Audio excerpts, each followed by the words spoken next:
সহজ অভিবাসন নীতি, উন্নত জীবন আর ভালো উপার্জনের আশায় একসময় সুইডেন ছিল অভিবাসন প্রত্যাশীদের অন্যতম পছন্দের দেশ।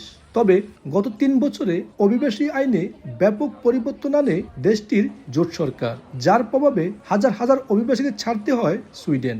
এমন অবস্থায় বুধবার দেশটির পার্লামেন্টে পাশ হয়েছে নাগরিকত্বের নতুন আইন। আইনে সুইডেনের নাগরিকত্ব পাওয়া আরও কঠিন করা হয়েছে।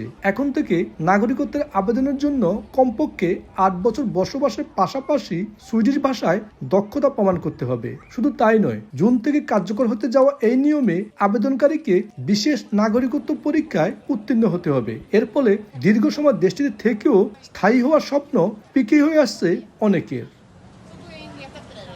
নতুন এই আইন পাশের প্রক্রিয়ায় বড় ধাক্কা খেয়েছেন এরই মধ্যে আবেদন করে রাখা প্রবাসীরাও। আবেদনগুলো যেন আগের নিয়মে বিবেচনা করা হয়, সেই লক্ষ্যে হওয়া ভোটাভুটিতে মাত্র ১ ভোটের ব্যবধানে হেরে যায় প্রস্তাবটি।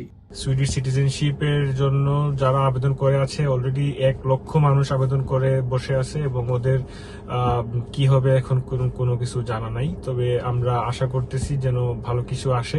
সুইডেনে প্রতি বছরই বাড়ছে ওয়ার্ক পারমিটের জন্য নির্ধারিত ন্যূনতম বেতনের সীমা। উচ্চশিক্ষার জন্য যারা দেশটিতে পাড়ি জমিয়েছেন তাদের জন্য স্থায়ীভাবে বসবাসের সুযোগ দিন দিন সংকুচিত হয়ে আসছে।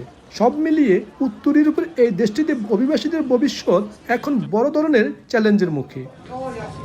শফিউল আলম, সময় সংবাদ, সুইডেন।